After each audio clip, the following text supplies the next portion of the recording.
함께 만드는 언론 미디어 협동조합. 여기는 국민TV. 함께 만드는 언론 미디어 협동조합. 여기는 국민TV.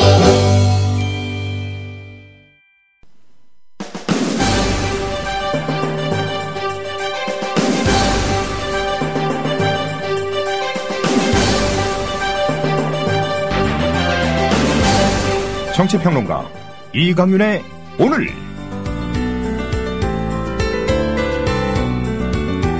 안녕하십니까. 2015년 6월 30일 화요일 이강윤의 오늘 시작합니다. 저는 이강윤 평론가가 아닙니다. 몸이 아파가지고 오늘 임시 땜빵으로 나온 서영석입니다. 청자 여러분들 양해 바랍니다. 이강윤 앵커가 건강한 모습으로 빨리 돌아오기를 바라겠습니다. 자, 그 빈자리를 어설프게 채웁니다. 요즘 정치권 뉴스를 보다 보면 정말로 유승민을 키워주려는 박근혜 대통령의 고심이 아닌가 하는 그런 생각마저 듭니다. 워낙 우리 상황이 비정상적이라서 그런가 봅니다. 이렇게 계속해서 정상이 비정상이 되고 비정상이 정상이 되는 이런 전도 현상을 두고 비정상의 일상화라고 얘기하는 게 맞지 않을까 하는 생각이 듭니다. 자, 제가 대신하는 서영석이 대신하는 이강윤의 오늘 잠시 후 시작하겠습니다. 주 기자님, 지난 주말에 콘도 다녀왔는데 진짜 좋았대. 주 기자님은 콘도 회원권도 갖고 있나 봐요? 부럽다. 이번에 회원권 114 거래소에 의뢰해서 싸게 구입했다는데? 콘도 회원권은 비싸지 않아요? 회원권인데? 근데 이 콘도 회원권이라고 다 비싼 게 아닌가 봐. 회원권 114에 알아보니까 종류도 많고 다양한 상품들 엄청 많던데? 그러면 우리도 봄 여행 한번 알아볼까요? 콘도는 회원권 114에서 구입하고요. 02-544-6114번 02-544-6114번 회원권 114는 인터넷과 모바일 앱에서도 검색할 수 있습니다. 콘도 회원권 거래는 회원권 114 02-544-6114번으로 바로 전화해보세요. 예, 오랜만에 방송하니까 저도 어리둥절합니다. 라디오 애청하시는 분들은 다 아시겠지만은 여러분들도 아시다시피 김용희 국장이 그만두고 그리고 또 문희정 아나운서도 그만뒀습니다. 그리고 또 김혜진 PD도 정직을 당해가지고 현재 회사를 나오지 않고 있습니다. 아시겠지만은 사실상 라디오를 움직여왔던 세 사람이 동시에 유고 상황이 발생했죠. 그래서 라디오 프로그램 빵꾸 나는 것도 많이 생기고 재방송하고 음악 나오고 그래서 라디오 애청하시는 분들은 상당히 속 많이 상했을 겁니다. 근데요, 이런 일이 발생하면은 이것을 원상태로 돌리는 데는 시간이 필요합니다. 그래서 그동안 여러 청취자분들의 불만, 비판 있는데도 불구하고 꾹 참고 개편을 준비해 왔습니다. 7월 6일 다음 주 월요일부터는 어느 정도 좀 정돈된 상태로 방송이 될 겁니다. 시간을 약간 줄이는 문제도 아직 최종적으로 확정은 안 됐는데요. 하여튼 제가 지금 내용을 미리 스포일러로 말씀드릴 수는 없지만은 아주 괜찮고 깔끔한 그리고 깜짝 놀랄 만한 그런 사람들이 대거 출연하는 방송이 될 겁니다. 김용희 국장은 아직까지 프리랜서의 신분에서라도 라디오 좀 도와줬으면 하는 마음은 있는데 본인이 좀 더 쉬겠다는 생각이 있는 것 같습니다.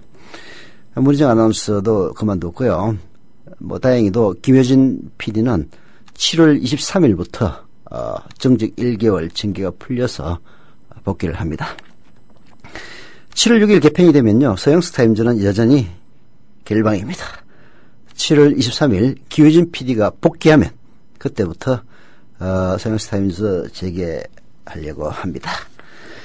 사실 이강윤의 오늘 시간에 이런 얘기하면 안 되는데 오래간만에 방송하는 데다가 이런 좋은 소식을 좀 미리 알려드리고 싶어서 얘기를 했습니다. 우리 또 라디오 국장 들으면은 스포일러 했다고 저를 혼낼지도 모르겠네요.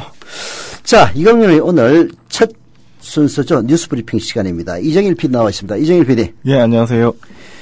자, 하나씩 짚어볼까요? 새누리당 유승민 원내대표가 요즘 그야말로 뉴스메이커가 되고 있는데요. 자신의 거취를 놓고 장고에 들어가면서 유승민 사퇴 논란이 외견상 수강면을 맞고 있습니다. 예, 그렇습니다. 유 원내대표는 오늘 원내대책회의를 주재하고 다음 달 1일 예정된 추가 경전 예상 편성 등 당정 협의도 주재하기로 하는 등 정상적으로 당무를 집행했습니다.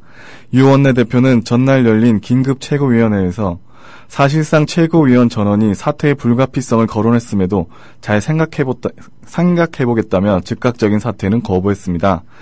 유 원내대표의 고심이 당장 결과물로 나타날 가능성이 작아 보이는 데다 사퇴를 요구하는 친박계에서도 유 원내대표에게 시간을 주자는 의견이 나오는 만큼 당분간 폭풍정야처럼 고요하지만 긴장감이 흐르는 시간이 이어질 것으로 전망이 됩니다. 예, 근데 아까 우연히 길 가다가 옛날 새누리당 근처에서 일하는 사람 얘기 들어봤는데 결국은 문을 날 것 같다는 그런 얘기도 하던데 어떻게 될지는 두고 봐야 될 것 같습니다. 자, 친박계에는 최고위원을 통해서 유 원내대표를 끌어내리려고 했는데요. 일단 지금은 목소리를 낮추고 상황을 관망하고 있다죠? 예, 그렇습니다. 이장우 의원은 유 원내대표에게 시간을 줘야 한다며 스스로 사퇴할 때까지 여유를 주고 기다려야 한다는 입장을 밝혔습니다. 비박계 역시 박민식, 황영철 의원 등 일부 재선 의원들이 산발적으로 사퇴 불가 목소리를 냈을 뿐 집단적인 움직임은 보이지 않았습니다. 한 비박계 중진은 오늘은 일단 돌아가는 사태를 지켜보기로 했다 이렇게 얘기를 했습니다. 현재로서는 유 원내대표가 심사숙고 끝에 자진 사퇴를 선택할지 아니면 임기를 채우겠다는 의지를 보일지 확실치 않은 상황이지만 당 내에서는 유 원내대표가 결국 사퇴할 수밖에 없을 것이라는 전망이 우세하다고 보여집니다. 이런 상황에서 캐스팅 보트를 진 것으로 평가되는 김무성 대표가 소속위원 30여 명을 모아놓고 유 원내대표의 명예퇴진에 무게를 둔 것으로 해석될 수 있는 그런 발언을 했다죠?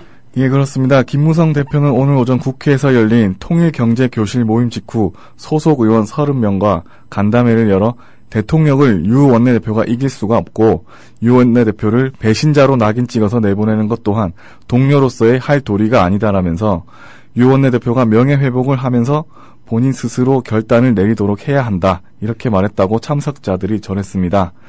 이와 관련해서 당 안팎에서는 유 원내대표가 다음 달 6일 열리는 국회 본회의에서 이번 사태의 발단이 된 국회법 개정안이 상정됐다가 자동 폐기 수순을 받는 것이 확정되면 본회의 발언을 신청해서 사퇴를 선언하지 않겠냐는 관측도 나오고 있습니다.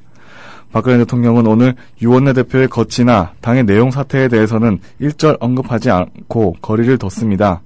청와대 참모들 역시 여당 내부 상황에 대해서는 침묵을 지켰습니다. 청와대 관계자는 공이 당으로 넘어갔으니 모든 것은 당에서 알아서 할 일이고 청와대는 당의 선택과 결단을 당분간 지켜보는 수밖에 없다 이렇게 얘기를 했습니다. 예, 내가 보기에는 그게 아니라 우리 유승민 원내대표가 물러나야 된다는 데 대해서 반대하는 여론이 높으니까 입을 닫고 있는 게 아닌가 하는 그런 생각이 듭니다. 자, 정의화 국회의장이 다음 달 6일, 7월 6일이죠? 네. 우리 프로그램 개편되는 날이네. 6일 본회의를 열어서 국회법 개정안을 제2에 붙이겠다. 이렇게 밝혔다고 하네요. 그렇습니다. 정 의장은 오늘 오전 출근하기에 앞서 자신의 입장문을 공개했습니다.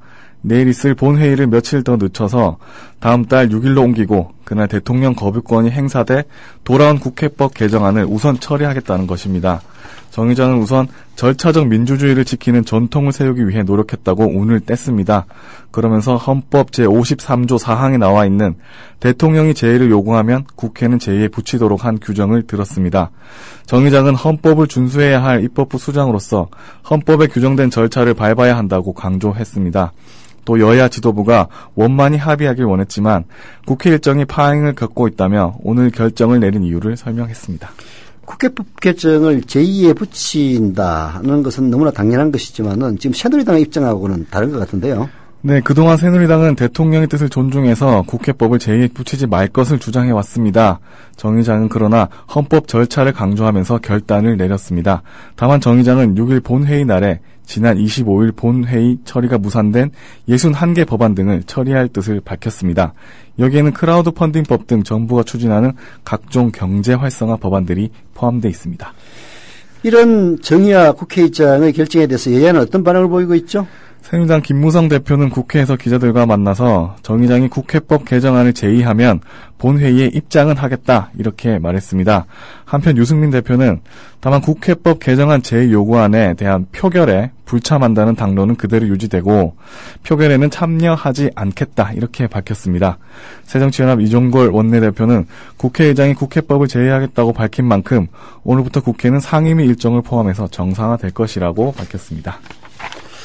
자, 메르스 소식으로 넘어가 볼까요?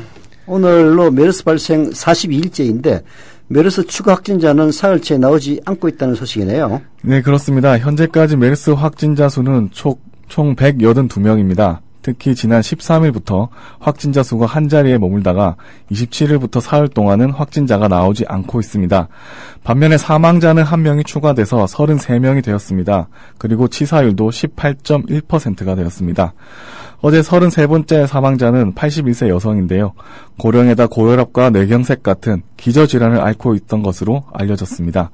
보건당국은 삼성병원에서 일어났던 메르스 2차 유행은 사실상 끝난 것으로 분석하고 있지만 서울 광동 지역 일대 병원에서 3차 유행이 일어날 가능성은 여전히 남아있다고 했습니다. 강동 성심병원과 강동 경희대병원, 건국대병원과 구리 카이저 재활병원, 그리고 강릉의료원의 잠복기가 최대 열흘 정도 남아있기 때문입니다. 또 사우디아라비아에서 잠복기가 42일 지난 뒤 증상이 나타난 경우도 있어서 아직은 조금 더 면밀하게 지켜볼 필요가 있다고 생각이 됩니다. 메르스 33번째 사망자가 81세 여성이라고 하는데요. 네. 대부분의 사망자들은 고령입니다. 결국은 노무현 김대중 정권 때는 전염병 발생했을 때 아주 제대로 막았었는데 방역을 했었는데 이명박 그리고 박근혜 정권 들어서는 방역에 실패하면서 많은 희생자가 나오고 있는데 그중에서도 메르스에 관해서는 오히려 70대 80대 노인층들이 대부분 사망자라는 점을 감안하면 노인층의 지지를 받아서 집권한 박근혜 정권으로서는 아이러니가 아닐 수 없다는 그런 생각이 듭니다. 다음 소식으로 넘어가죠. 최저임금 이야기인데요. 최저임금을 결정할 법정 시일이 넘었다고 하네요. 예, 그렇습니다. 오늘 오후 정부 세종청사에서 최저임금위원회 제8차 전원회의가 열렸지만 사용자위원 측은 한 명도 참석하지 않았습니다. 이에 앞서 지난 25일 열린 제7차 전원회의에서 사용자위원 측은 최저임금의 시급과 월급 변기안에 반대하면서 전원 퇴장했습니다. 최저임금위원회는 오늘 회의에서 최저임금 시급과 월급의 변기 여부, 그리고 업종별 최저임금 차등 적용과 함께 내년도 최저임금 수준을 의결할 계획이었습니다. 최저임금위원회는 사용자위원 측에 한 차례 더 회의 참석을 요구한 뒤에 불참할 경우 시급 월급 변기안을 표결로 처리할 방침입니다. 최저임금 결정 시한은 오늘까지지만 법적 제재는 없으며 최저임금위원회는 노동부 장관의 최저임금 고시일인 오는 8월 5일 이전에 결정을 내리면 됩니다. 자, 이와 관련해서는 잠시 후 진짜 인터뷰에서 최저임금과 관련한 전화 인터뷰가 예정되어 있습니다. 궁금하신 점 계시면은 게시판에 올려주시면 그 질문해 드리겠습니다.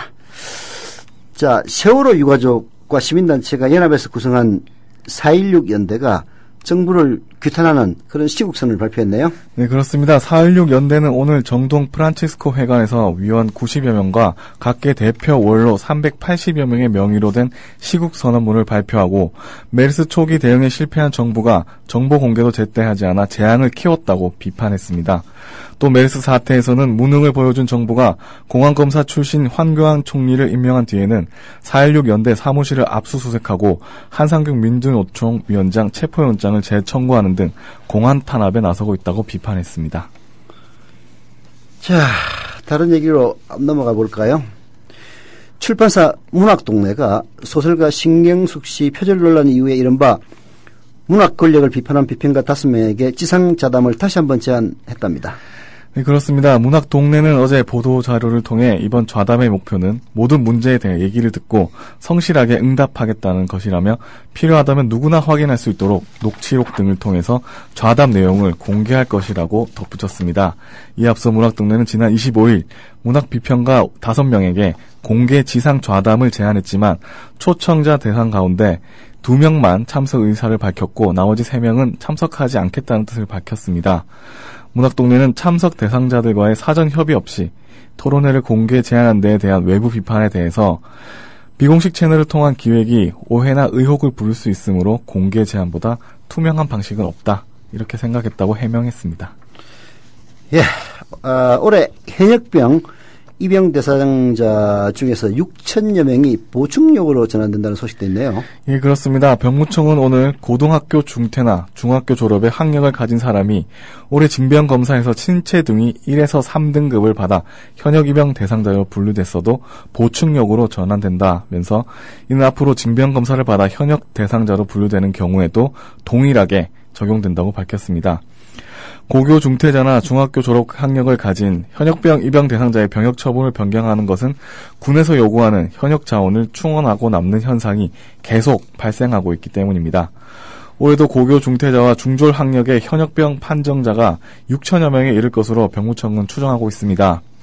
병무청은 내년도에 고교 중퇴, 중졸 학력자 중 신체 등이 1에서 3급인 사람은 보충력으로 전환하는 방안을 고려 중이라며 올해와 내년에 6천여 명씩 보충력으로 전환이 되면 입영 대기 시간이 줄어들 것 같다고 말했습니다. 그러나 고교 중퇴자나 중졸 학력자라도 현역병으로 복무하고 싶어하는 사람도 있을 수 있기 때문에 행정적 편의로 저학력자들을 차별하는 것일 수도 있다는 지적이 나오고 있습니다. 네, 공부 가방끈 짧으면 군대도 못 간다는 그런 또 이야기도 나오겠네요. 네. 서울시립교향악단의 직원이 박현정 전 서울시장 대표의 명예훼손 사건과 관련해서 자살을 시도했다는 그런 사실이 뒤늦게 밝혀졌네요. 그렇습니다. 영국 음악평론가 로먼 레브레히트는 지난 24일 자신이 운영하는 인터넷 사이트에 교향악단의 자살 시도라는 제목으로 글을 올렸습니다. 박현정 전 대표가 경찰에 자신의 퇴진을 요구한 호소문을 배포한 사람, 이 사람을 찾아달라고 진정서를 낸 뒤에 경찰이 일부 직원의 집을 압수수색했는데 이후 직원 가운데 한 명이 심신불안정 증세를 보이다가 지난주 초 자살을 시도했다는 내용입니다. 한편 서울시향의 분위기는 여전히 긴장과 불신이 가득하다고 전해집니다. 박 전 대표는 앞서서 사퇴 직전인 지난해 12월 언론에 알려진 폭언과 성추행 그리고 인사전횡 문제는 사실 무근이라면서 경찰에 진정서를 냈습니다. 자, 참.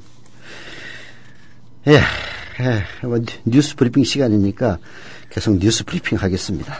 국민보도연맹 민간인 학살 사건을 소재로 한 장편 다큐멘터리 레드툼이 7월 9일 전국 12개 극장에서 동시 개봉한다고 합니다. 그렇습니다. 레드툼은 1950년 한국전쟁 초기에 이승만 정권에 의해서 민간인 수십만 명이 집단 학살당한 국민보도연맹 사건을 다룬 구자환 감독의 다큐멘터리입니다. 민중의 소리 기자로 근무하면서 10여 년간 유족 등을 만나서 취재한 구 감독은 2013년 레드툼을 제작해서 그해 서울 독립영화제에서 우수작품상을 받았습니다. 구 감독은 레드툼에서 당시 부모 형제를 잃은 유족들이 되레 빨갱이로 몰릴까봐 자식에게조차 가슴 아픈 속내를 털어놓지 못하고 평생을 숨죽여 지내왔다고 지적하고 있습니다. 그 뒤 들어선 박정희 정권은 당시 전국 유족회 회장과 간부들을 군사법정에 세우고 유족들이 발굴한 유해와 자료들을 불태우면서 이 사건은 역사 속으로 묻혔다 이렇게 꼬집고 있습니다. 구 감독은 극장 개봉을 앞두고 지난 3월부터 4월까지 SNS로 시민 후원금 모금에 나섰고 120여 명의 시민과 10개 단체에서 1,000여만 원을 후원했습니다.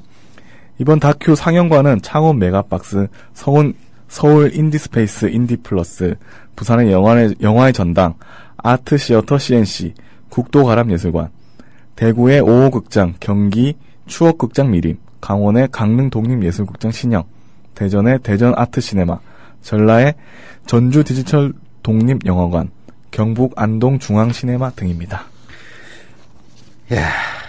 국민보도연맹 민간인 학살 사건을 소재로 한 장편 다큐 레드툼.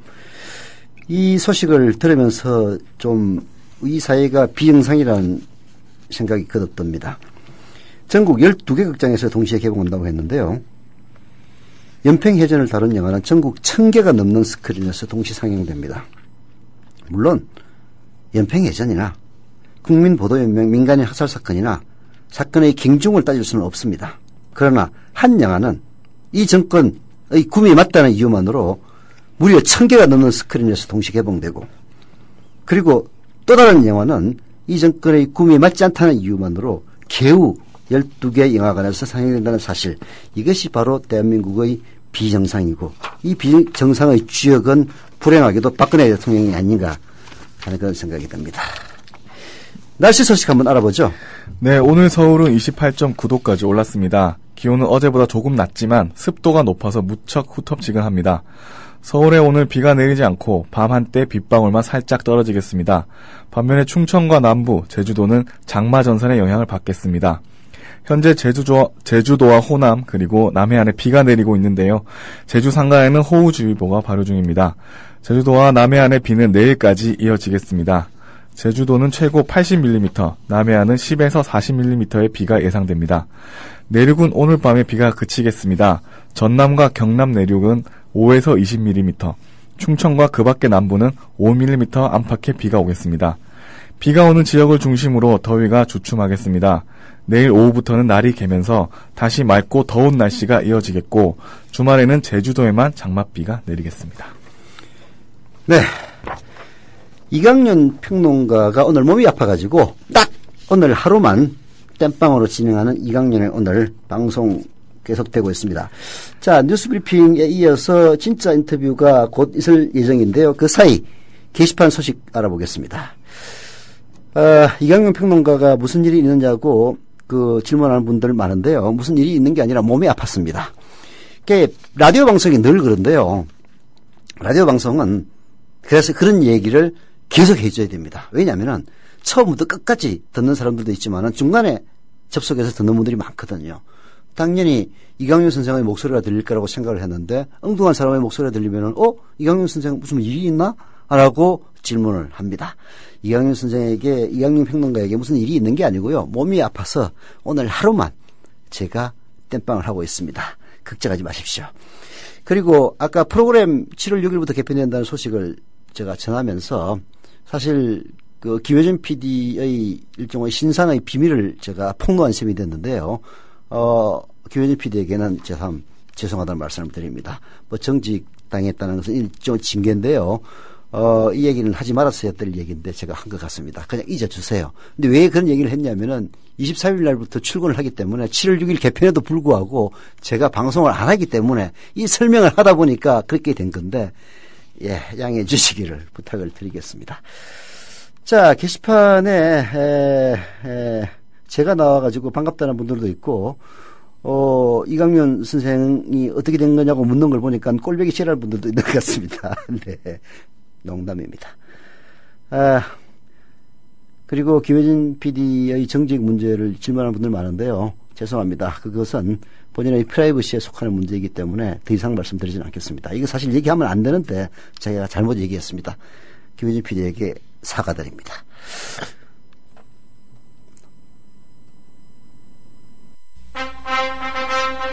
미디어 협동조합이 벌이는 싸움은 한 번에 끝나는 단거리 달리기가 아니라 마라톤입니다. 반만 년 동안 기승을 부려온 기득권 논리, 또 기회주의가 어찌 일거에 숙청되겠습니까? 인내심과 지구력을 갖고 천천히 또박또박 그리고 신랄하게 헤쳐나가야 합니다. 국민TV의 조합원이 되어주십시오. 이 사술과 기만의 시대 언제까지 방치하겠습니까? 국민TV가 가장 무서운 견제자로서 어둠을 헤치고 썩지 않게 하는 힘이 되겠습니다. 이제 가입하실 때가 됐습니다. 미디어 협동조합 홈페이지 국민.tv 또는 mediacoup12@gmail.com의 문호는 24시간 열려 있습니다. 다 함께 자부심으로 물려줄 세상을 만듭시다. 누가 아는 바로 당신이 할 일입니다.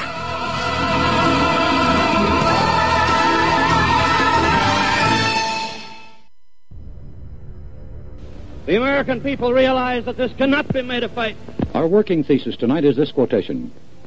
If this fight against communism is made a fight between... 안녕하세요. 뉴스K 앵커 노지민입니다.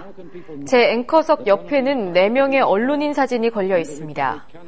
이 중 한 사람인 에드워드 머로우는 메카시즘의 광기를 끝낸 용감하고 양심적인 기자로 기록됩니다. 숨죽여 있던 미국의 지성을 일깨운 계기였습니다. 어느 누구는 뉴스 앵커가 특정한 주장을 펼치는 것이 점잖지 못하다고 지적합니다. 하지만 시시비비를 가리는 것은 언론인의 사명입니다. 뉴스K가 그 사명을 일깨우면서 한국 언론을 선도하겠습니다.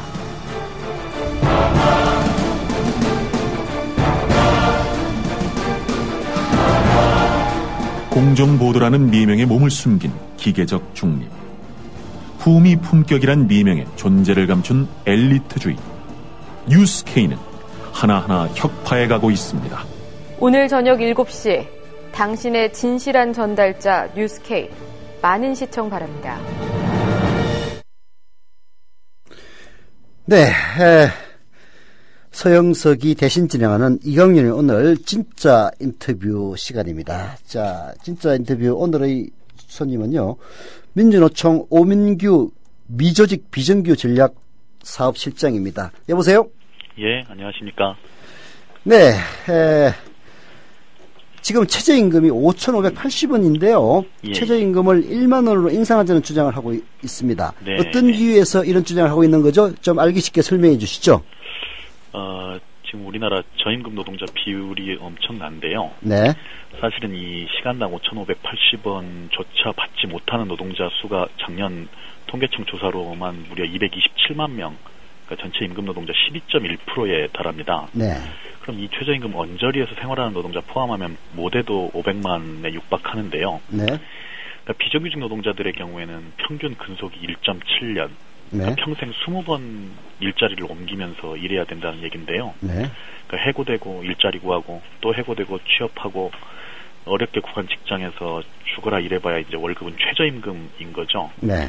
예, 시간당 5,580원으로 1시간 일해선 겨우 햄버거로 끼니를 때워야 되는 상황. 네.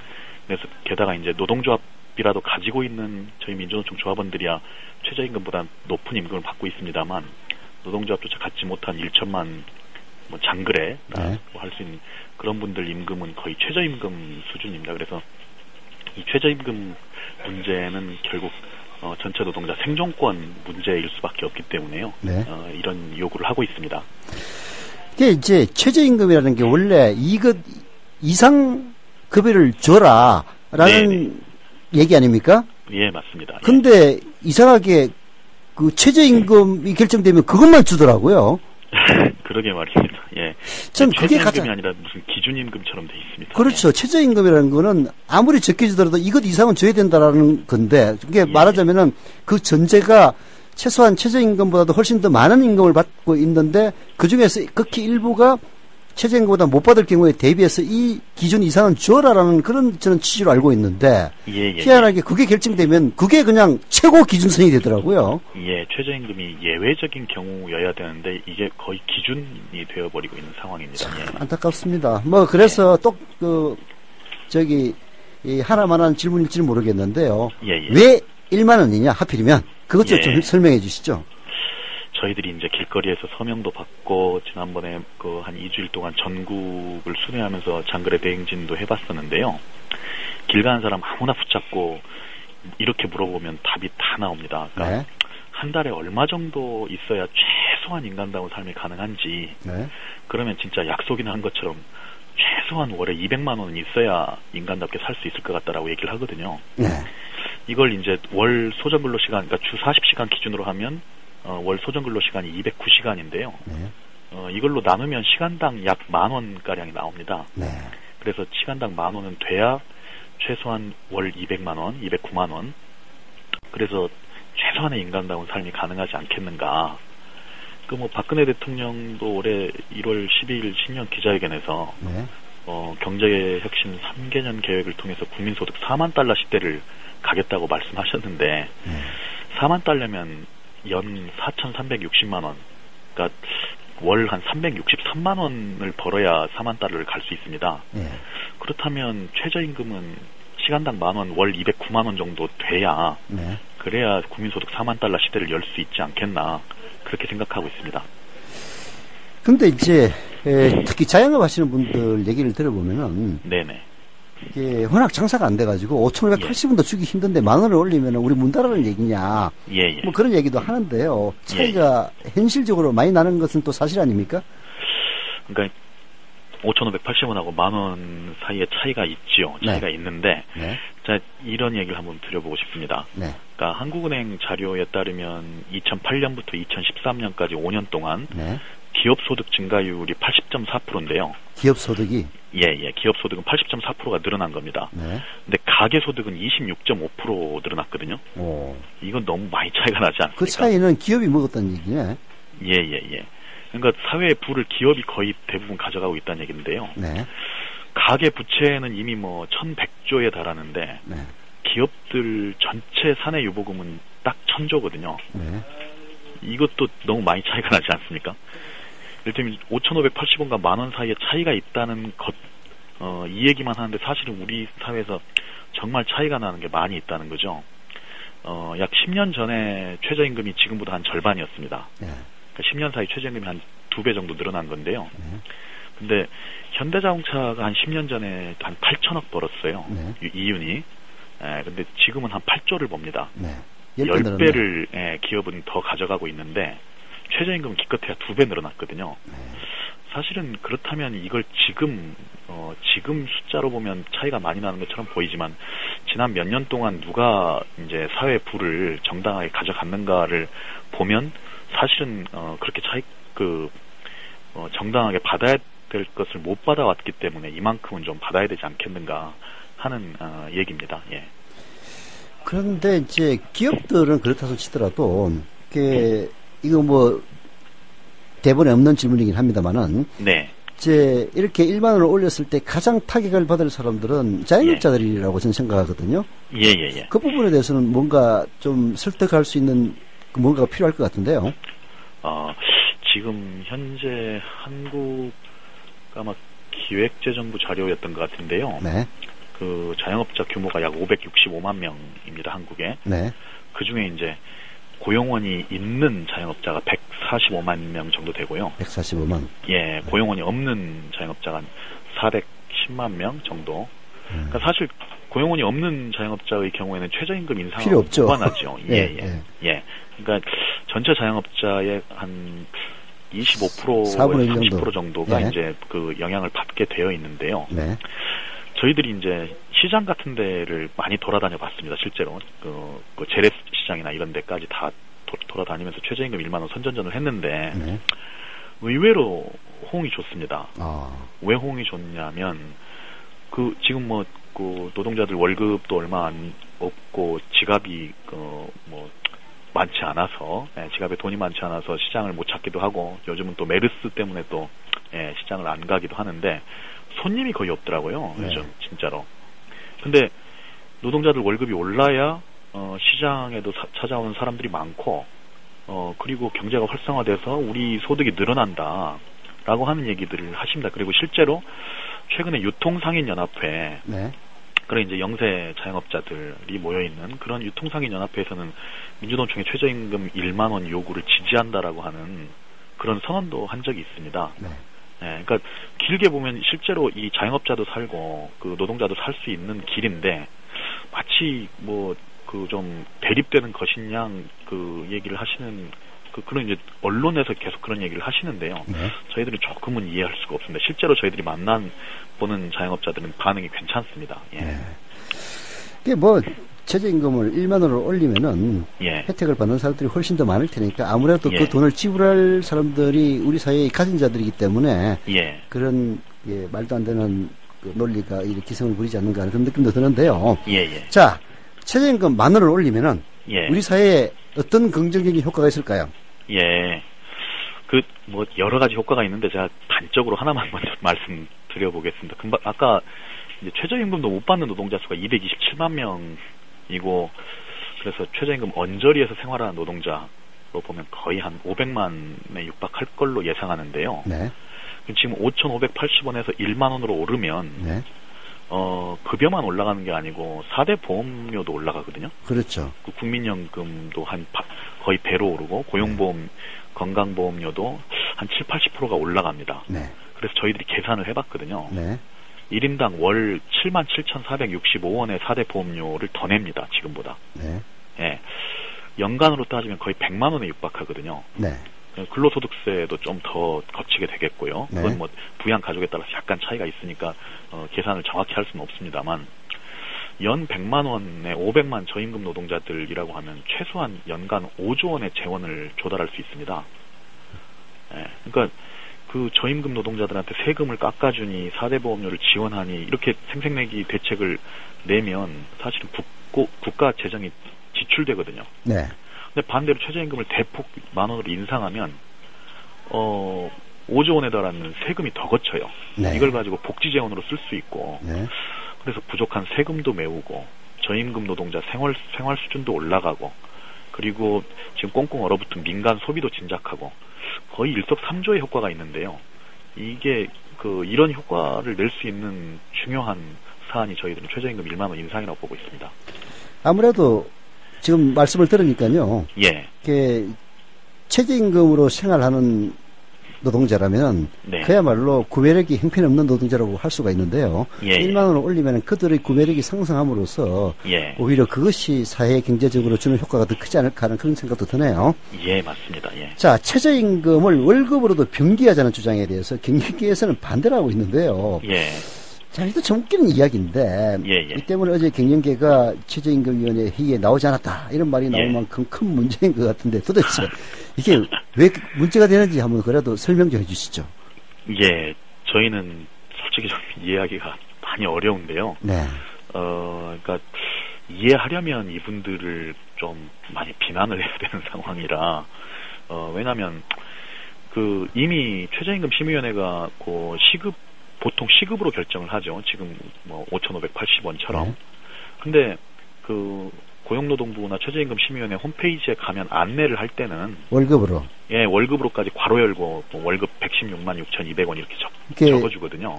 하루 8시간 주 40시간 기준이죠? 네, 맞습니다. 네. 네, 일일 8시간 주 40시간 기준인데요. 네. 근데 이걸 노동부 장관이 고시할 때 그걸 같이 옆에 시간당 5,580원 월 116만 6,200원 괄호 열고 주 40시간 기준 이렇게 네. 이제 병기하자는 것일 뿐인데 네. 뭐 월급을 더 달라는 것도 아니고 그리고 법을 지키자는 얘기일 뿐인데요. 사실은 언론 기사에서 많이 다루고 있던데요. 일주일에 15시간 이상 노동을 하면 주휴수당, 우리가 흔히 주차라고 얘기하는 네. 주휴수당을 지급하게 돼 있습니다. 네. 근데 지금 이 시급과 함께 월급을 병기할 경우에 안 주고 있던 주차, 불법적으로 주지 않던 주휴수당을 이제 줘야 되는 상황이 될까봐, 네. 즉 법을 지키라고 할까봐 지금 겁을 내서 안 나오고 있는 게 아닌가. 저희들 그렇게밖에 볼 수가 없습니다. 지금 이게 최저임금 수준을 더 높이자는 얘기가 아닌데요, 전혀. 네. 네. 아유, 참. 게다가 이게 회의마저 파행으로 만들고 심지어 어제까지 출석을 안 한 어제가 아시다시피 법정 시한 아니었습니까? 네. 예, 법정 시한까지 넘겨가면서 이렇게 나오는 게 이게 근로기준법을 안 지키겠다는 말에 다름 아니지 않는가. 원래 안 나오면은 그냥 무시하고 할 수도 있는 것 아닙니까? 사실은 어제 무시하고 표결까지 갈 수 있는 상황이었습니다만, 네. 예, 하여튼 노사 공이 함께 머리를 맞대고 고민을 해가는 과정이라서 네. 일단 한 차례 여기까지는 다음 회의부터는 불가피하겠지만 어제 회의까지는 일단 참자. 예. 그런 취지에서 어제 표결까지 요구하진 않았습니다. 예. 자, 경영계에서는 또 최저임금이 외국인 노동자들에게 적용이 돼서 국내 소비를 정진시키는 것이 아니다. 이런 주장도 한다고 하는데요. 어떻게 생각하십니까? 사실 반론이, 네. 예, 최저임금 오르면 안 된다라고 하는 반론이 좀 수준이 있게 나왔으면 하는 바람인데요. 예, 너무 저도 참 뭐 어이없는 반론이긴 한데 그래도 예, 뭐 이런 얘기를 해야 그 반론을 들을 수가 있어서 할 수 없이 제가 한 겁니다. 하는 좀 구차한데요. 예, 이를테면 한국 노동자들 중에도 일본 가서 돈 벌어 오시는 분들 계시고 미국 가서 돈 벌어 오는 분들도 계시는데. 뭐 박근혜 대통령도 저기 중동 가라고 얘기했잖아요. 우리 젊은 사람들 보고. 청년 노동자. 그러면 그 나라에서도 그러면 한국 사람들이 이쪽에서 오면 돈 벌어다가 한국에다 갖다 바치니까 우리나라 소비에 도움이 안 된다. 그러니까 이 사람들 월급을 덜 줘라. 이렇게 해도 말이 된다는 얘긴데요. 유럽에서는 거꾸로 해요. 예. 외국인 노동자들한테 월급 제대로 주라고 합니다. 독일에서 그렇다고 그러더라고요. 예, 사실은 최저임금 심의위원회에서 공익위원분들도 이주 노동자들에 대해서 차별을 금지하고 있는데 그런 주장을 펼치는 건 좀 너무한 거 아니냐라는 뭐 그런 시각들을 좀 가지고 계신 것 같습니다. 예. 하여튼 참 뭐 갱년기라면 저기 결국은 있는 사람들 이야기인데 그렇게 무식한 게 대한민국의 비극 아닌가 싶습니다. 예. 진짜 비극적인 얘기입니다. 예. 예, 그리고 중소영세기업의 경우에 최저임금이 오를 경우 중소영세기업들이 인건비 감당을 못하고 대량 해고 위험이 있다. 이런 얘기도 늘 나오는 이야기인데요. 여기에 대해서는 어떻게 생각하십니까? 일단 뭐 이게 사실이 아니라는 연구 결과들이 쭉 나오고 있는데요. 그러니까 이제 물론 최저임금이 오를 경우에 그 고용이 늘어나는 효과가 나타날 때도 있고, 예, 아주 조금 줄어들기도 하는데요. 사실 그 퍼센트라는 게 거의 무시해도 좋을 수준의 뭐 0.몇 프로, 뭐 1% 수준입니다. 이게 과연 최저임금 때문에 고용이 늘었는지 줄었는지라고 얘기하기 좀 민망한 수준의 그런 그 고용 효과인데요. 그래서 조금 줄었다고 해서 뭔가 그 대량 해고 위험이 있다라고 주장을 하시는데, 그렇다면 뭐 조금 늘었을 경우에는 뭐 그 최저임금 인상이 대폭 고용을 늘리는 효과가 있다라고 우리가 주장하면 그것도 받아들이실 건지. 사실은 이제 여기에 함정은 그게 있다고 보는데요. 그러니까 지불 능력이 부족한 기업들이 어렵지 않느냐라는 얘기인데, 이를테면 그럼 반대로 지불 능력이 충분한 대기업은 충분하게 최저임금 이상의 임금을 주고 있느냐? 전혀 그렇지 않습니다. 이를테면 그 대기업 뭐 재벌 뭐 아들딸들이 운영하는 빵집이라든지 뭐 이런 데 가면 어김없이 다 거기서 일하시는 분들 최저임금 5,580원 받고 있거든요. 하죠. 예. 그 중소형제 기업들한테 사실 납품 단가 후려치기나 이런 걸 통해서 그 훨씬 어렵게 만들고 그 지불 능력을 줄여버리고, 그래서 여기 있는 노동자들 임금을 저임금으로 만들고, 그런 게 대기업들인데 이런 현상 때문에 자기들이 고용하고 있는 그 노동자들의 최하위 쪽에는 최저임금을 주고 있는 이런 사실 대기업들이 먼저 충분하게 1만 원 이상의 시간당 그런 임금을 준다면 오히려 경제 선순환 효과 때문에 뭐 그 중소기업들도 좀 여유가 생기고, 그리고 납품 단가 후려치기나 이런 것들을 좀 규제하기 시작한다면, 그렇다면 중소기업들도 인건비 감당을 못한 수준은 아니라고 보거든요. 그래서 사실 대기업들이 먼저 올해부터 당장 그 임금 인상을 실시하고, 그리고 내년도 그 법정 최저임금을 1만 원으로 맞추면서 중소기업들이 거기에 따라갈 수 있는 체력들을 길러주는 게 그게 올바른 방향이라고 봅니다. 예. 자, 마지막으로 드리는 질문입니다. 다음 회의가 7월 3일로 예정되어 있는데요. 만약 합의가 안 되면 표결로 들어갈 것 같은데요. 어떻게 결과가 날이라고 예상하십니까? 많은 관철 될 것 같습니까? 뭐 저희들 처음 최저임금 교섭에 들어갈 때 이렇게 회의가 파행을 거듭할 줄은 예상을 못했습니다. 예. 그래서 솔직히 이제 앞으로 어떻게 될 것인지에 대해서 예상하기도 좀 많이 어렵습니다. 예. 그래서 일단 기본적으로는 합의가 안 되면 표결 절차를 밟게 되겠지만, 뭐 여러 이 관계자 분들이 또 표결 같은 거 이런 절차에 대해서 좀 부담스러워하는 측면도 있고요. 예. 그리고 정부와 새누리당, 그러니까 최경환 부총리가 그 가끔씩 뭐 최저임금 빠른 속도로 올려야 된다라고 얘기를 해왔지만, 사실은 그 빠른 속도로라고 하는 게 예년 수준이거든요. 예, 말로만 맨날. 그렇습니다. 그러니까 예년 수준이 빠르다라고 자기 자랑을 하고 있는 것 같은데, 사실 지금 7% 올려봐야 6,000원이 될까 말까 하는 수준입니다. 사실 그래서 표결로 들어가느냐 여부와 무관하게 그 정부가 지금 일단 대폭 올리겠다라고 하는 기본 관점을 가지고 여러 이제 요즘 뭐 다양한 가이드라인을 주던데 비정규직 무슨 가이드라인, 취업규칙 가이드라인. 근데 최저임금 관련해서는 아무런 입장을 얘기하지 않아요. 그냥 올려야 된다. 딱 이 얘기 한마디인데요. 사실 대폭 올려야 된다라고 하는 분명한 가이드라인을 줘야 이 최저임금 문제에 대해서도 국민들이 기대를 하고 그리고 이 경제 여건이 좋아질 것을 기대하면서 열심히 이제 일자리도 구하고 구직에 나서게 되는 뭐 이런 효과들이 나올 텐데 지금 뭐 나오는 상황을 좀 지켜봐야 될 것 같습니다. 예. 네, 뭐 제가 봐도 만 원은 안 될 것 같네요. 자, 아니 저희들 뭐 많은 사람들이 같이 꿈을 꾼다면 가능하리라고 믿습니다. 예. 예, 감사합니다. 예, 감사합니다. 자, 오늘 서영석이 진행하는 이강윤의 오늘 진짜 인터뷰는 민주노총 오민규 미조직 비정규 전략사업실장이었습니다. 감사합니다. 감사합니다. 미디어 협동조합원 여러분, 조합비 납입하고 계신가요? 조합원의 기본 의무는 1인당 월 1회 11,000원 이상의 조합비를 납입하는 것입니다. 조합비로 국민TV의 모든 콘텐츠를 만들고 그렇게 해서 세상을 바꾸는 힘을 하나하나 축적해갑니다. 미디어 협동조합 홈페이지 국민.tv 또는 서울 전화 3144-7737로 신청하실 수 있습니다.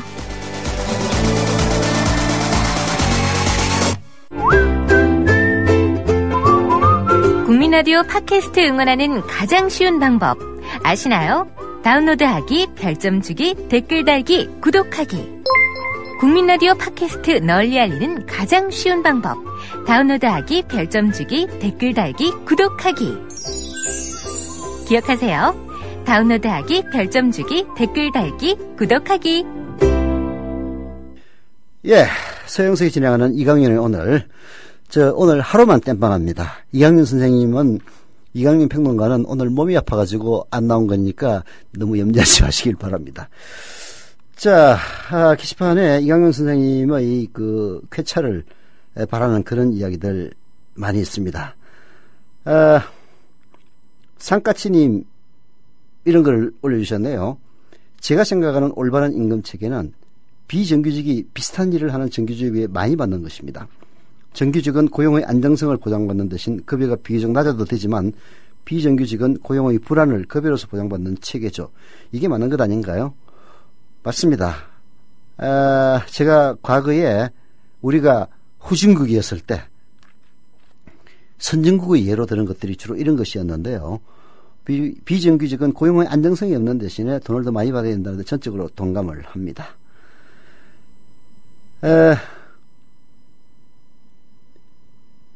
뭐 이런저런 얘기 있는데요. 다 말씀드릴 수는 없고요. 여기에 대해서는 말씀드리겠습니다. 진짜 궁금해서 그러는데요. 문희정 아나운서 왜 국민TV 그만뒀나요? 이런 얘기를 질문하시는 분은 진짜 뭘 모르시는 분입니다. 그만두고 그런 문제는 대단히 사적인 문제입니다. 그런 이야기를 공적인 게시판에서 공적으로 어떻게 얘기를 하겠습니까?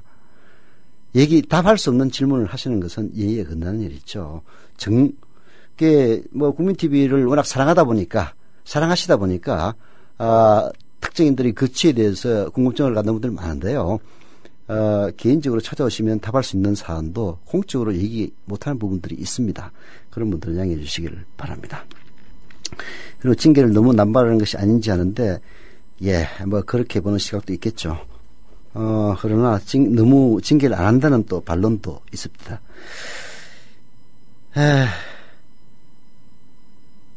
우리 이강윤 앵커님, 아픈 눈으로 강행군 하시더니 빠른 쾌유 바랍니다. 라는 글을 올려주신 분도 계시네요. 자, 한 번 더 말씀드립니다. 7월 6일 날 국민라디오 전면적인 개편에 들어갑니다. 아시는 분이긴 하지만은 깜짝 놀랄 만한 새로운 인물들 꽤 많이 등장합니다. 많이 기대해 주시고요. 저는 7월 23일 날 복귀합니다. 그 이야기를 하다 보니까 지금 이제 서영스 타임즈에는 뭐 아시는 분은 아시겠지만은 PD 브리핑이라는 중요한 코너가 있습니다. 이 PD 브리핑을 대신할 사람은 현재로서는 없어요. 그래서 김유진 PD가 복귀하는 7월 23일부터 서영스 타임즈는 시작합니다. 재개합니다. 저는 사실 이제 뭐 아시는 분은 아시겠지만은 8월 말 임시대의원총회 열리면은 이사장에서 물러나고 이사장에서 물러나면은 또 이사직에서도 사퇴를 할 예정입니다. 그래서 뭐 이사들은 사규에 따를 필요는 없지만은 사규에 따라서 이사장을 물러난 뒤 한 달 뒤에 이제 퇴직을 할 겁니다. 그래서 9월 말쯤부터 방송을 재개하고 싶은 게 제 생각인데요.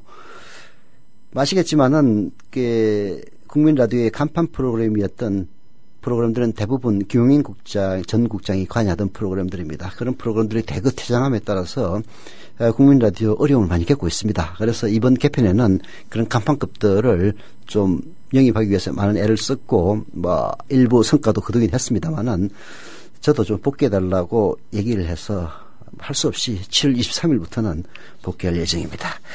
자, 지금 이 방송은 이강윤의 오늘입니다. 이강윤 선생님 오늘 편찮으셔서 제가 대신 진행하고 있습니다. 다음 코너로 넘어가겠습니다. 다음 코너는 경제 브리핑 시간입니다. 국민 라디오를 또 국민 TV를 읽는다? 미디어 협동조합 콘텐츠의 관문 국민TV 뉴스를 아시나요? 뉴스K 등 국민TV의 모든 기사, 조간 브리핑 등 국민 라디오의 인기 콘텐츠, 주요 방송의 녹취와 뉴스메이커와의 대담, 주요 원고 대본이 여러분을 기다립니다. 국민 라디오와 국민 TV를 한눈에 만나세요. news.국민.tv 모바일 접속은 m.news.국민.tv. 네, 경제뉴스 브리핑 시간입니다. 자, 이 경제뉴스 브리핑에는 해오름 자산 컨설팅 오진근 대표님 전화로 연결해 보겠습니다. 우리 조합원이시기도 하죠. 안녕하세요.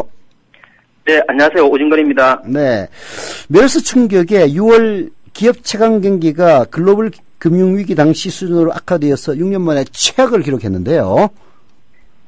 네, 그렇습니다. 최근에 그 그리스 디폴트 우려까지 커지면서 기업의 채광 경기는 한층 위축되었습니다. 30일 한국은행이 발표한 2015년 6월 기업 경기 실사지수에 따르면 제조업의 6월 업황 BSI는 66으로 전월보다 7포인트 떨어지면서 두 달째 하락세를 보였습니다. 이는 금융위기 이후 6년 3개월 만에 가장 낮은 수준인데요. 전년에 세월호 사고 여파가 있을 때보다 더 나쁜 것이고 7월 업황 BSI도 67로 굉장히 부진했습니다. BSI는 아시다시피 기준치가 100으로 기업들이 느끼는 경기 상황입니다. 대기업 업황 BSI는 73이고 중소기업은 57로 부진했습니다. 그리고 수출기업, 내수기업 모두 67, 66으로 모두 부진했습니다. 뭐 굉장히 어려운데요. 쉽게 얘기해서 채광 경기가 무지무지하게 나쁘다 그런 얘기죠? 네, 그렇습니다. 자, 비제조업 즉 서비스업의 6월 업황 BSI 역시 60으로 부진해서 2년 4개월 만에 체결하면서요. 네, 그렇습니다. 또한 그 7월 업황 BSI도 66으로 굉장히 비관적이었습니다.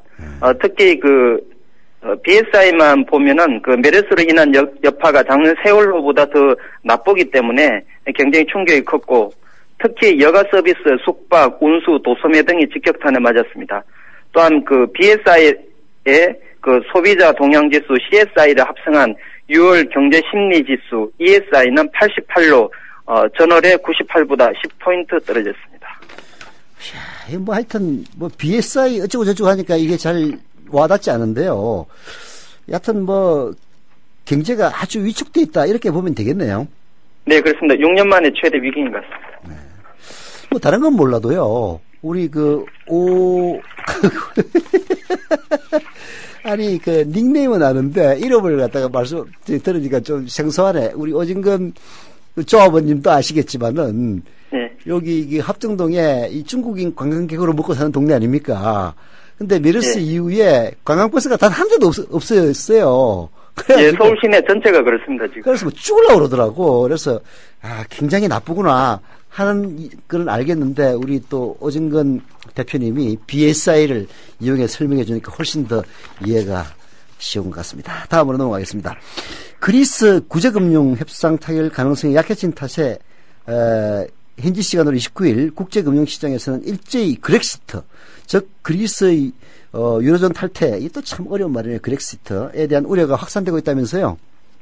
네, 그렇습니다. 27일 그리스가 국제 채권단의 제안을 사실상 거부하려고 국민투표를 7월 5일 실시하겠다고 한 이후에 채권단과 그리스의 갈등이 심해졌습니다. 네. 그래서 금융시장 투자자들은 리스크를 회피하는 방식으로 대응했습니다. 네. 그리스가 유로존에서 탈퇴할 수도 있다는 위기감으로 주식시장에 직격탄을 날렸는데 네. 뉴욕 증권거래소 3대 지수는 나란히 2% 내렸습니다. 그리고 미국과 함께 4대 경제권으로 분류되는 유럽, 중국, 일본 증시도 일제히 무너졌습니다. 특히 그리스의 최대 채권국인 독일, 프랑스와 포르투갈, 이탈리아, 스페인 등 유럽 주요 증시는 3.6%에서 5.2%로 큰 낙폭을 기록했습니다. 그리고 아시아의 중국 상해 종합지수와 일본 니케이 평균 지수도 3%씩 하락했습니다. 네. 뉴욕 상업거래소의 서부 텍사스산 원유는 2% 하락했습니다. 이 그리스 쇼크가 특히 유럽이나 중국, 일본에는 큰 영향을 미쳤네요. 네, 그렇습니다. 유럽은 독일, 프랑스가 최대 그리스의 채권국이고, 네. 그리고 중국의 최대 수출국이 유럽입니다. 그래서 전 세계적으로 또 한국은 또 중국에 가장 또 많이 수출하기 때문에 연쇄적인 파급 효과가 있습니다. 예. 자, 주식시장과는 달리 안전자산으로 분류되는 미국과 독일의 국채에는 투자자금이 몰렸다고 하고요. 안전자산인 달러와 엔화 강세로 인해서 원화 환율은 상승했다면서요? 네, 29일 오후 5시 현재 미국과 독일의 10년 만기 국채 수익률은 2.33%와 0.78%로 강세를 나타냈습니다. 네. 그리고 또 다른 안전자산인 금도 0.5%가량 올렸는데요. 네. 하지만 예상과 달리 달러가 약세를 보이면서 금 가격의 상승폭은 제한됐습니다. 달러의 환율은 한때 1유로당 1.1 달러가 깨지면서 1.096 달러까지 달러 강세를 나타냈지만은 1.124 달러까지 올라와서 오히려 전거래일보다 약세를 보였습니다. 달러의 약세는 그렉시트가, 그러니까 그리스가 유로존에서 탈퇴하더라도 네. 유럽의 경제 통화 동맹 EMU에는 타격을 주지 않을 것이라는 관측이 영향을 미쳤습니다. 중국 주도의 국제금융기구인 AIIB라고 있지 않습니까?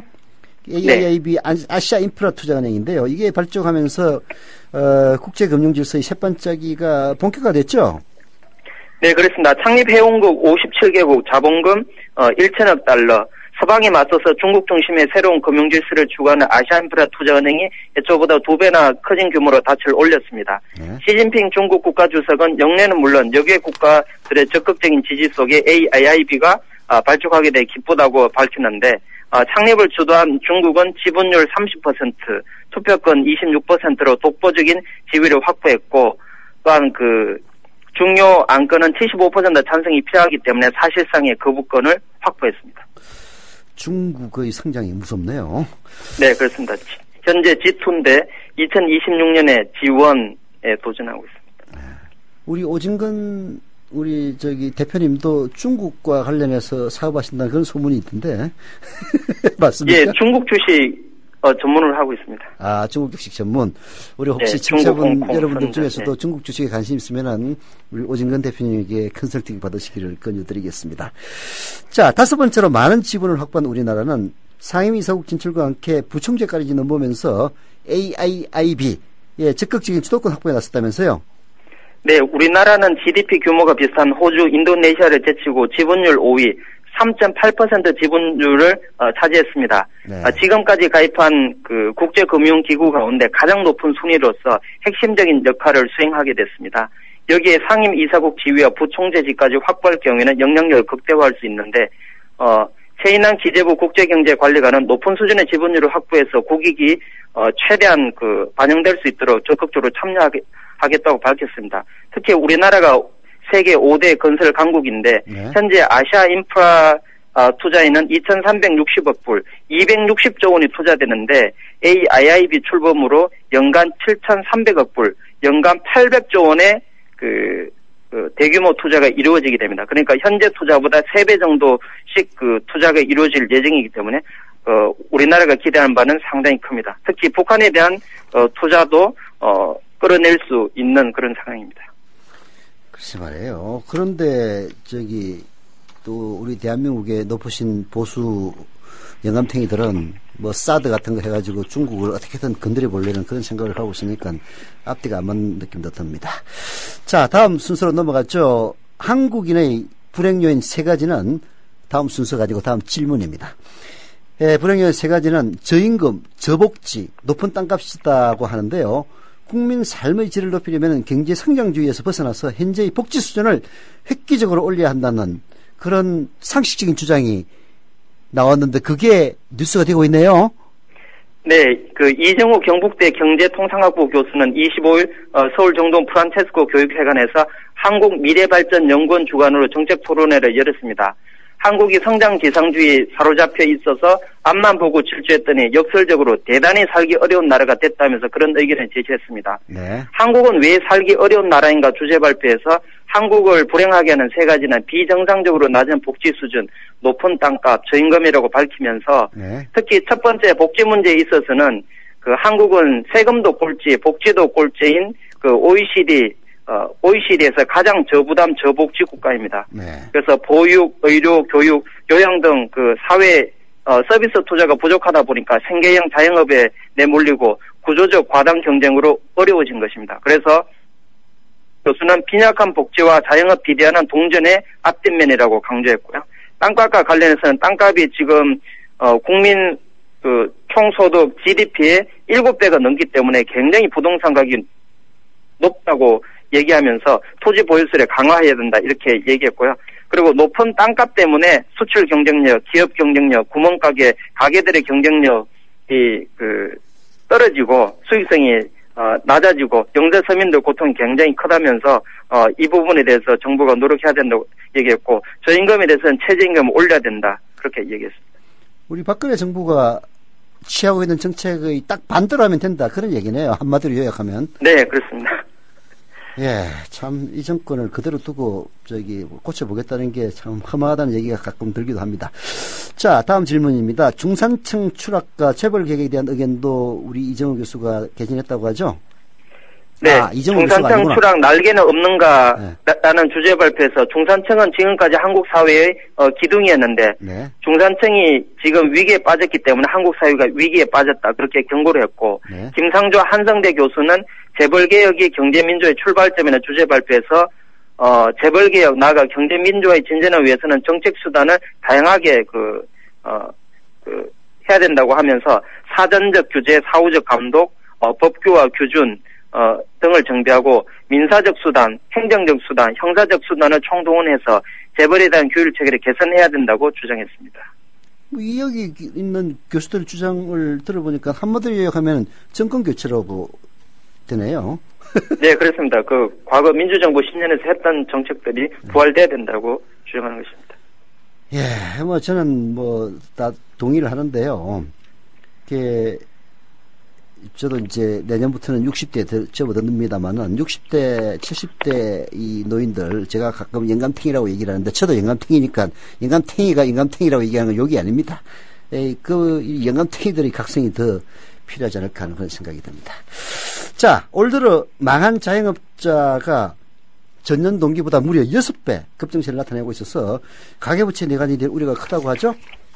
네, 그렇습니다. 자영업의 위기가 깊어지고 있는데 내수 부진이 지속되고 출혈 경쟁, 과당 경쟁을 하는 자영업자들 폐업이 속출하고 있습니다. 특히 음식 숙박업과 도소매업을 중심으로 가속화되고 있는데 28일 통계청 자료에 따르면 자영업자 수는 546만 명으로 1년 전 551만 명보다 5만 명 정도 줄였습니다. 그러니까 폐업했다는 것인데 망했다는 얘기죠, 뭐. 네. 2012년도 555만 명을 정점으로 해서 2013년도에 2만 8천 명 폐업했고 네. 그리고 2014년도에 8천 명 그 순수하게 폐업했습니다. 그러니까 창업보다 폐업이 더 많았는데 1분기에만 5만 개의 가게가 없어졌기 때문에 상당히 지금 가파르게 자영업자들 폐업이 가속화되고 있고 특히 50대 자영업자는 오히려 증가하고 있는데 전체에서 57%나 차지했습니다. 나이 들어서 직장에서 쫓겨나가지고 할 일 없으니까 자영업으로 가는 이 구조 이것도 고쳐야 돼요, 사실은. 네, 그렇습니다. 50대만 57%니까 60대까지 하면 상당히 3분의 2 정도, 3분의 2 이상 차지하고 있는 것입니다. 그렇게 해가지고 자영업자들 다 망하면은 또 그 다 국가에서 부양해야 되는데 참. 자, 네, 결국은 자영업자들이 망했다는 것은 빚으로 내몰리고 있다 그런 얘기 아닙니까? 그래서 네? 가계부채 빚 자영업자들이 망하면서 가계부채 상환도 위험에 처할 수 있다 이런 지적도 나오네요. 네, 산업경제연구원 보고서에 따르면 2012년 기준 우리나라의 인구 1000명당 도소매업 사업체 수는 19개로 미국이나 독일, 일본 등에 비해서 2배에서 4배까지 높았습니다. 또 음식 숙박업도 마찬가지로 1000명당 14개의 가게가 있는데 이것은 미국 2개, 일본 6개에 비하면 2배에서 6배나 높은 과당 경쟁을 하고 있습니다. 네. 이러한 출혈 경쟁으로 인해서 수익률이 낮아지고 폐업이 속출하다 보니까 지금 상당히 위기 상황이고 네. 특히 금융위기 이후로 음식 숙박업의 부가가치가 낮아지고 임금 상승률이 낮아지고 구조적인 공급 과잉으로 폐업이 속출하고 있습니다. 치킨집으로 상징되는 자영업이 창업과 폐업의 악순환이 반복되면서 은퇴 후 자영업자 비중은 확대되고 가계부채는 확대되면 한국 경제의 내관이 될 우려가 있다. 이렇게 지적하고 있는데 네. 주연 산업연구원 선임연구위원은 구조적인 측면에서 자영업자의 비중은 앞으로 상당 기간 더 하락할 수밖에 없다. 장기적으로는 OECD 평균 수준으로까지 낮아질 것이다. 이렇게 지적을 했는데 만약에 OECD 평균까지 낮아지면은 2분의 1에서 3분의 1로 줄어들어야 되니까 이건 상당히 좀 그럼 한 200만 명이 망해야 된다는 얘기네요. 네, 그렇습니다. 근데 사실 우리 합정동에 있는 국민TV 앞에 조그마한 골목이 있는데 그 골목에서 한 1km 정도 뒷골목을 걷다 보면요. 그 1km도 안 되는 뒷골목에 커피 가게가 거의 20개 가까이 있습니다. 그것도 큰 길도 아니고 뒷골목에. 네. 이 자영업자들이 이렇게 많아가지고 과연 영업이 될 것인가 하는 걱정이. 네, 커피 가게는 이미 줄어들기 시작했습니다. 지나친 과당 경쟁으로 인해서. 그렇습니다. 이 모든 것을 제가 걱정할 이유는 없습니다만은 우리 박근혜 대통령이 정신 차려가지고 좀 제대로 된 걱정해야 될 건데 맨날 선거만 걱정하고 있으니까 참 문제입니다. 자, 오늘 말씀 감사드리겠습니다. 네, 감사합니다. 해오름 자산 컨설팅 오정근 대표의 경제뉴스 브리핑이었습니다. 국민TV 조합원인감? 나가지 있게 지역협의회 가입해야 쓰겠어. 국민TV 조합원이요? 지역협의회 가입해야죠. 국민TV 조합원 맞나? 퍼뜩 지역협의회 가입해 안 카나? 국민TV 조합원에 가입하고 조합비를 내고 국민라디오와 국민TV를 시청한다고 조합원으로서의 만족이 전부냐? 결코 아닙니다. 가까운 지역협의회에 가입하셔서 가까이 사는 조합원과 동지애를 나누십시오.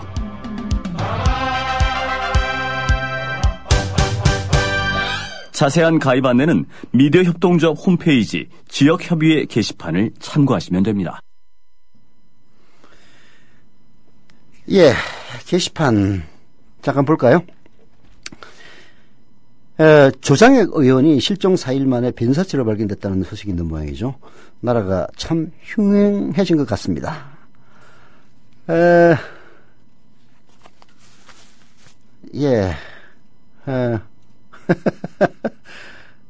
개편 기대된다는 그런 이야기도 있고요. 오래간만에 또 제가 나와서 반갑다는 분들도 계시긴 계시네요. 없는 줄 알았더니.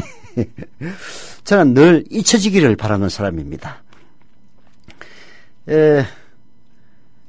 서울공도리님은 최저임금은 매년 이렇게 싸울 게 아니라 주 40시간 근무 기준으로 연간 전체 근로자 임금의 70%씩으로 정했으면 좋겠다는 그런 아이디어를 내셨네요. 아니면 주 40시간 근무 기준으로 최저생계비 150%씩으로 하든지요.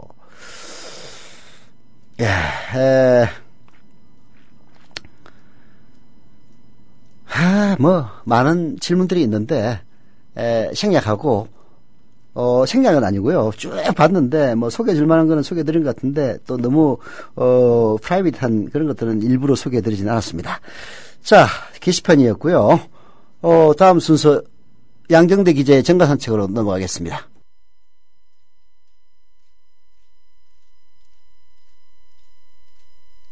Thesis tonight is this quotation.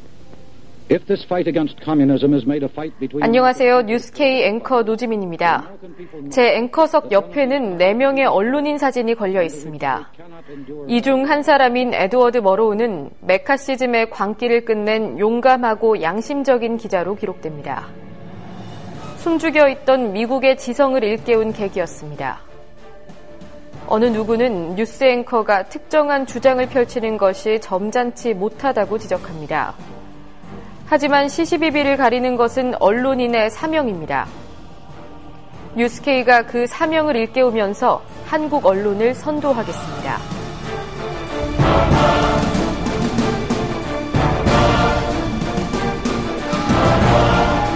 공정보도라는 미명에 몸을 숨긴 기계적 중립. 품위 품격이란 미명의 존재를 감춘 엘리트주의. 뉴스K는 하나하나 혁파해가고 있습니다. 오늘 저녁 7시 당신의 진실한 전달자 뉴스K 많은 시청 바랍니다. 이강윤의 오늘 이제는 정가 산책으로 함께합니다. 정치권 동향 생생하게 풀어드릴 분은요. 네, 저는 이강윤이 아닙니다. 이강윤의 오늘 시간은 맞습니다. 이강윤 평론가가 오늘 몸이 편찮아서 서영석 제가 대신 진행하고 있습니다. 정가산책에 저와 얘기를 나누실 분은 유명한 분이죠. 양정배 기자 나와 있습니다. 양정배 기자. 네, 안녕하세요. 네. 자, 역시 정가의 핫 이슈는 유승민 원내대표 이야기인 것 같습니다. 네네. 버티기에 들어가면서 좀 장기화될 조짐을 보인다면서요? 예, 그렇습니다. 당초 지금 친박계에서는 지난 주말을 경과하면서 어제 최고위원회 그리고 결론이 안 나면 의원총회라도 바로 열어서 유승민 원내대표의 사퇴를 관철을 시키겠다. 네. 이렇게 주장을 해왔는데요. 네. 그런데 실제로 이제 어제 의원총회는 열리지 않았고 친박계에서 의원총회를 열지 않는 쪽으로 지금 가닥을 잡았습니다. 네. 이게 이제 어제 최고위원회의에서 다수의 최고위원들이 유 원내대표의 사퇴를 주장을 했지만 네. 어쨌든 김무성 대표가 사퇴, 그러니까 결론은 사퇴일지라도 이 유 원내대표가 좀 모양새를 갖출 수 있게 그렇게 해야 되는 건 아니냐, 이렇게 주장을 했고요. 사실 이제 이 주장을 반박할 수는 없어서 네. 지금 친박계도 그렇게 가는 쪽으로 그렇게 방향을 잡았는데 문제는 이 어제 최고위원회를 전후로 해서 이 당내 초재선 의원들의 다수가 이 청와대나 친박계가 이렇게 이 의원들이 직접 투표로 뽑은 원내대표를 찍어내려는 식으로 이렇게 상황을 몰아가서는 안 된다. 이런 반발이 굉장히 커졌고 이게 이제 아주 조직화되지는 않았지만 저변에 네. 그런 기류가 확산되는 게 분명한 상황이 됐고요. 네. 그래서 실제 의원총회를 열어보면 친박계가 의도한 대로 유승민 원내대표의 사퇴 쪽으로 결론이 날 가능성은 거의 없다는 게 지금 대체적인 분위기입니다. 네. 그러다 보니까 말씀드린 대로 최고위원회의에서 전반적인 이 지도부 내에서는 유 원내대표의 사퇴를 얘기를 했지만 그걸 갖고 의원총회까지 열어서 지금 거의 끌어내기다시피 유 원내대표를 지금 사퇴시키는 건 사실상 어려워졌다는 게 이제 확인이 된 거고요. 이 때문에 유 원내대표는 지금 당분간은 사퇴하지 않는 쪽으로 이렇게 지금 방향을 잡았습니다. 문제는 오늘 이제 국회 정상화의 여야가 합의를 했는데요. 다음 주 화요일이죠. 6일 날 본회의를 열어서 국회법 개정안, 지금 박근혜 대통령이 거부권을 행사해서 이 국회로 다시 넘어온 이 국회법 개정안의 제의 절차를 밟기로 그렇게 했기 때문에 어쨌든 최소한 다음 주 화요일, 그러니까 이번 주말을 경과한 다음 주 화요일까지는 이 국회법 개정안을 제의하는 절차까지는 유승민 원내대표가 마무리를 짓는 쪽으로 일단 시간은 좀 늘어졌다 이렇게 볼 수 있고요. 이거에 대해서 이제 친박계는 어제 최고위원들의 다수가 유 원내대표의 사퇴 불가피를 얘기했고 사퇴해야 된다고 주장을 했고 그래서 우리가 청와대나 친박계가 우리가 유승민 원내대표에게 명예롭게 퇴진할 수 있는 시간을 준 거지 유승민 원내대표의 사퇴 문제가 일단락된 게 아니다 이런 주장을 지금 펴고 있습니다.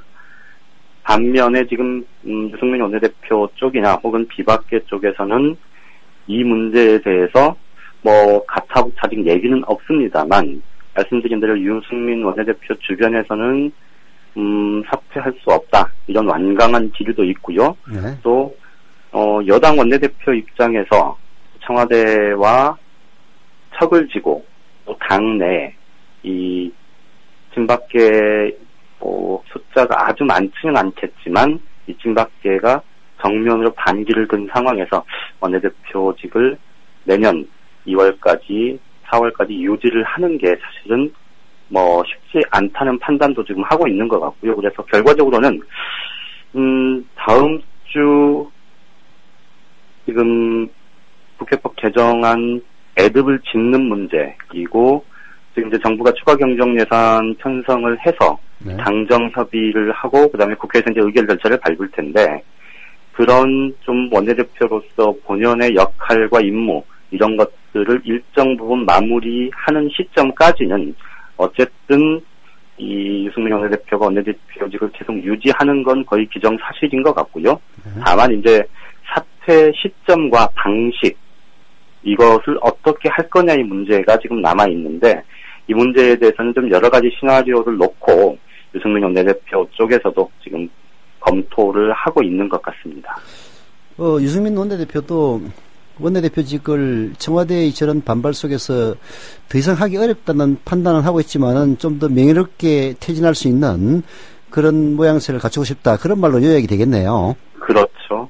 그런데 이제 여기서 한 가지 조금 더 좀 고려를 해야 될 부분은, 말씀하신 대로 이제 명예롭게, 그러니까 쫓겨나듯이 나가는 게 아니고, 자신한테 유리한 상황, 혹은 자신이 버티기로 고집을 피우면 버틸 수 있는 상황, 그런 상황에서 던지고 나가면서 이제 자신의 존재감을 더 드러내는 방법이 있을 수 있고요. 또 다른 하나는 지금 사실 유승민 원내대표에 대해서 이 박근혜 대통령이 국무회의석상에서 한 얘기가 자기 정치만 한다 뭐 이런 거 아니었습니까? 근데 이거를 조금 더 다른 측면에서 보면 유승민 원내대표의 자기 정치라는 거는 사실 박근혜 대통령의 전국 구상, 정책 운영 방향 이런 것과 유승민 원내대표가 다른 생각을 하고 있다는 것을 명시적으로 드러낸 것 아닙니까? 이미 유승민 원내대표가 4월 국회 원내 교섭단체 대표연설에서 이 새로운 보수적 가치를 지향하겠다라고 얘기하면서 이 증세 없는 복지 정책 또 복지 축소 이런 것들에 대해서 아주 신랄하게 비판을 한 적이 있지 않습니까? 그런데 정작 이런 신보수라고 명명이 될 정도의 새로운 파격적인 이 구상을 제시는 했지만 사실 지금까지는 말로 했을 뿐이지 이걸 구체화된 정책으로 내놓은 적은 아직은 없거든요. 그러니까 유승민 원내대표 입장에서 보면 자신이 그런 역할을 하고 싶고 그래서 새로운 보수적 가치를 들고 내년 총선에서 이 평가받고 싶다는 생각을 할 텐데 사실은 그런 기회 자체가 지금까지는 없었던 차에 사실 지금까지는 뭐 일정에 쫓겨서 정부 여당이 요구했던 청와대가 요구했던 뭐 공무원연금법 개혁이나 또 이완구, 황교안 총리 인준안 처리 뭐 이런 것들에 매몰되면서 사실은 그 청와대가 요구하는 걸 다 했는데 사실은 자기는 아주 딴 정치하는 것처럼 그렇게 비춰진 조금 억울한 측면도 있을 겁니다. 그래서 어떻게 보면 그 조세 정책 그러니까 내년 하반기 예산안 처리 과정에서 이 조세 체계 개편 문제 여기 이제 법인세 인상까지 포함이 되는 건데요. 이런 좀 구체적인 자기 구상을 좀 내놓고 그걸로 내가 생각하는 보수적 가치, 보수 정책의 지향점은 이런 거다. 라는 거를 국민들한테 좀 각인시키는 것까지, 그렇게까지 갈 수도 있다는 그런 전망도 일각에서 나오고 있습니다. 근데 이제, 이 모든 것을 다 떠나가지고 원론으로 되돌아가 보면은. 네네. 결국은 국회법 개정안을 여야 합의로, 통과시켰기 때문에 유승민 대표가 이런 순환을 당하고 있는 것 아닙니까? 네네. 근데 그것도 또 따지고 보면은 공무원연금법을 어떻게든 여야 합의로 통과시키라는 그런 청와대의 일종의 재촉에 부응하다 보니까 뭐 정치에서는 하나 주려면 하나 받으려면 하나 안 줄 수가 없어가지고 그렇게 됐던 것 아니에요? 그렇죠. 그건 뭐 그렇기 때문에 지금 청와대나 친박계가 유승민 원내대표를 쫓아내겠다고 제시하는 그런 논리와 이유, 이런 것들이 사실 국민적인 설득력, 명분을 못 갖는 게 바로 그런 이유 아니겠습니까? 명분이 없는 거죠. 그럼 그렇죠. 그냥 멀쩡한 사람 열심히 해가지고 박근혜 대통령이 시키는 거 다 했는데 그걸 정치적으로 흥정하면서 하나 양보했다고 해서 이런 식으로 패대기를 친다면 누가 정권에게 충성을 하겠습니까? 저는 그런 생각이 들더라고요. 자, 근데 예. 자, 이렇게 되면은 저는 큰 틀에서 보면 오히려 유승민 대표에게는 큰 기회가 아닌가 하는 그런 생각도 드는데, 유승민 대표가 무슨 여권 내 차기 주자에서 뭐 3위 사유로 올랐었다 이런 얘기도 있던데, 지금 새누리당 분위기는 어떻습니까? 지금 뭐 아직까지는 뭐 구체적으로 이런저런 얘기를 할 수 있는 상황은 아닌 것 같고요. 네. 다만 이제 유승민 원내대표가 역설적으로 이 박근혜 대통령하고 거의 뭐 맞짱 뜨는 정치인, 자기 소신 있는 정치인, 뭐 이런 이미지가 좀 쌓인 건 분명한 득이라고 할 수 있죠. 차세대 지도자로서 이번에 자리매김할 수 있는 기회가 아닌가 하는 느낌까지 들더라고요. 네네. 자, 반면에 저는 유승민 파동에서 최대의 피해자가 될 가능성이 높다고 생각되는데요. 김무성 대표, 오히려 입지가 지금 축소되고 있지 않습니까? 청와대 친박계하고 이제 비박계하고 정면 충돌하고 이 유승민 원내대표의 거취 문제가 논란이 되는 상황에서 사실 이제 김무성 대표가 계속해서 이제 중재자를 자임하면서 이 역할을 해왔는데, 사실 이제 보통 이런 갈등 상황이 되면 이 중재 역할을 하는 사람의 입지가 보통 넓어지기 마련인데, 말빨이 좀 서는 건데 원래는. 그렇죠. 그런데 이제 갈수록 사실 좀 입지가 축소되는 상황인 건 좀 역설적이기도 한데요. 이게 이제 결국은 이 명분 없는 쪽에 결과적으로 지금 유승민 원내대표의 사퇴가 불가피하다는 쪽으로 김무성 대표도 이제 결국 기운 걸로 그렇게 확인이 되고 있는데, 이게 이제 이런 논란의 와중에 기우는 지점이 명분이 없는 쪽으로 기울었기 때문인 것 같습니다. 그러니까 이제 자신이 좀 중심축을 잡고, 특히 이제 본인 입장에서는 작년 이제 전당대회의 핵심 모토바로 수평적인 당청 관계 아니었습니까? 이제 이런 것들을 자기 스스로 시건하는 상황이 돼버렸기 때문에 사실은 좀 굉장히 입지가 줄어들 수밖에 없고, 또 이제 유승민 원내대표가 만에 하나 사퇴를 하게 되면 사실은 청와대나 친박계가 다음 타겟으로 이 직간접적으로 압박을 해올 가능성이 높은 대상이 바로 김무성 대표 본인이거든요. 그렇죠. 그런 점에서 보면 조금 이번 파동에서 상황은 굉장히 좀 위축될 수밖에 없는 그런 상황이 된 건 분명해 보입니다. 근데 김무성 대표가 저는 처신을 좀 잘못한다고 느끼는 게, 사실 지금 새누리당에서 일종의 비박이라고 할 수 있는 김무성 대표 그리고 유승민 원내대표 체제를 꾸린 것은 차기 총선이나 대선을 염두에 둘 때 비박 체제가 더 낫다고 봐가지고 그렇게 선택한 것 아닙니까? 그럼 거기에 좀 부응을 해야 되는데, 우리 김무성 대표는 자기 별칭인 무성대장이라는 별칭이 무색하게 결정적인 순간마다 박근혜 대통령에게 꼬리를 내리는 이런 모습을 보여요. 권력의 속성 때문이겠죠. 나 약점이 잡힌 게 아닌가 하는 말이 들리는데, 그런 얘기 혹시 없습니까? 뭐 그런 얘기도 뭐 소문은 있는데 뭐 확인되는 건 없으니까요. 뭐 한국일보에서 옛날에 무슨 대학에 딸 취직하는 문제 그거 한국일보 특종 아니었나? 네. 아니 오죽하면 그런 생각이 들겠습니까? 예.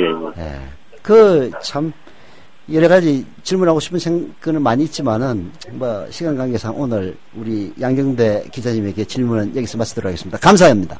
예, 고맙습니다.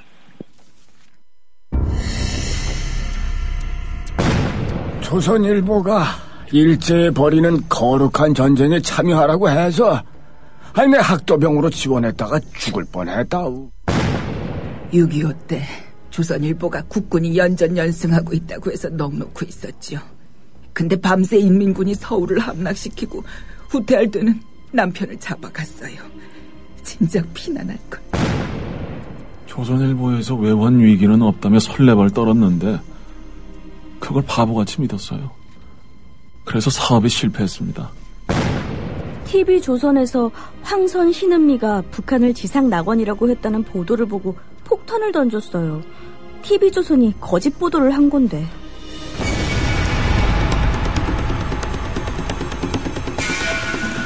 이런 조선일보가 여전히 신문시장 1위를 독점하고 있습니다. 조선일보 같은 족벌신문, 수구 기득권 세력의 대변 매체에 집중된 언론 권력을 시민에게 돌려주자는 운동. 이게 바로 미디어 협동조합 운동입니다. 조합원이 아니신가요? 서둘러 가입해주세요. 조합원이신데 조합비를 아직 못 내고 계신가요? 서둘러 자동납부 신청을 해주세요. 인터넷 국민.tv 또는 서울전화 3144-0933, 3144-7737로 하시면 됩니다. 네, 양정대 기자의 정관산책 마쳤고요. 이강윤의 오늘 제가 누구냐, 서영석입니다. 제가 땜빵 방송하는 이강윤의 오늘 이제 마칠 시간이 다 됐네요. 게시판 보면은 게시판은 익명이기 때문에 말 함부로 하는 분들 계시는데요. 좀 자제해 주시기를 당부드리겠습니다.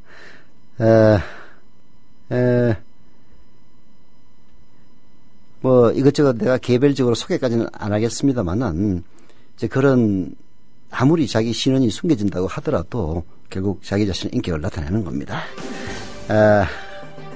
남을 비난할 때도 금도를 지키기를 다시 한번 부탁을 드리겠습니다. 사실 뭐 이강윤이 오늘 제가 하는 것도 아닌데 뭐 어떻게 하든 제가 무슨 상관이겠습니까? 그러나 걱정에 대해서 하는 이야기입니다. 뭐 게시판이란 늘 그렇긴 합니다만은. 자, 오늘 이강윤이 오늘 어땠는지 모르겠는데요. 나름대로 최선을 다해서 땜빵 했습니다. 자, 저는 7월 23일 날 다시 돌아올 예정이고요. 내일 이 시간에는 이강윤 선생 오십니다. 감사합니다. 국민라디오 팟캐스트 응원하는 가장 쉬운 방법 아시나요? 다운로드하기, 별점 주기, 댓글 달기, 구독하기. 국민라디오 팟캐스트 널리 알리는 가장 쉬운 방법. 다운로드하기, 별점 주기, 댓글 달기, 구독하기. 기억하세요. 다운로드하기, 별점 주기, 댓글 달기, 구독하기.